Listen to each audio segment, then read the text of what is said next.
U današnjem videu pričamo o najnovijem nasledniku jednog od mojih omiljenih parfema godinama unazad i u pitanju je J'adore Parfum 2. Ostanite sa mnom do kraja videa.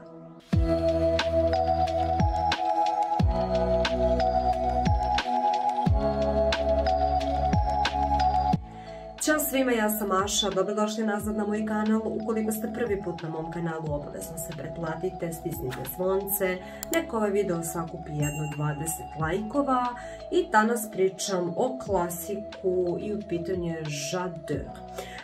Dakle, ovo je najnoviji parfem 2022. godina i ajde da krenemo od same bočice. Dakle, bočica je potpuno ista, s tim što imamo ovo belo staklo. Što se tiče sprejera, on je fantastičan, ovdje imamo Diorovo logo, ne znam koliko može da se vidi, ali ono što ovaj parfem razlikuje od drugih parfema trenutno na tržištu jeste što je ovo parfem konačno bez alkohola.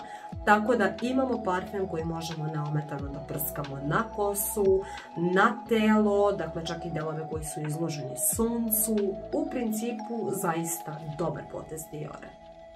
Što se tiče samog mirisa, moram da kažem da ovo zaista nije ništa spektakularno, u smislu da nije ništa što ranije nismo osetili. Dakle, veoma jednostavno, mnogo belog cveća, mnogo tuberoze, mnogo jasmina. Zaista, jedan fin, čist, cvetan, upeglan parfem i ovo je jedan od parfema koji definitivno možete da kupujete na slepo, pogotovo što sada dolaze praznici, dakle na slepo kupovina 100%. Što se tiče godišnjeg doba, za mene lično ovo je letnji parfem, prolećni parfem. Ovo nije parfem za zimu, ovo je zaista jedna prozračna priča, međutim ukoliko volite izraženo cvetne parfeme, ukoliko želite da vam ovo bude signature scent, s obzirom da možete da isprskate celo telo sa njim, možete da se odlučite za njega, na vama je, ali za moj ukus ovo je definitivno letnji, prolećni parfem.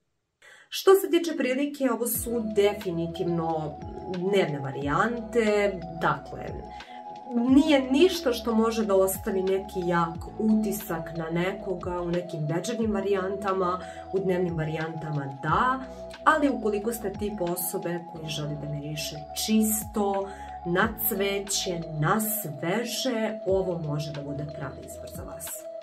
I na kakvoj devojci i dami vidim ovaj parfem. Dakle, pre svega ne postoji starosna granica za nošenje ovog parfema. Ovo je parfem bukvalno za svaku devojku, za svaku damu stariju u godinama. Dakle, opet, ukoliko volite, ne znam koliko sam puta to ponovila, ali nije ni bitno, ukoliko volite čiste, prozračne, cvetne parfeme, ovo definitivno jeste priča za vas.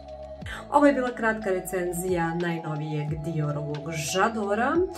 Vi mi pišete u komentarima koji vam je omiljeni J'ador, to mi je jako važno. Također pišite mi kada probate ovaj parfem, možete da ga probate u bilo kojoj Sephorinoj parfumeriji, a mi se vidimo uskoro u novom parfemskom videu. Ćao!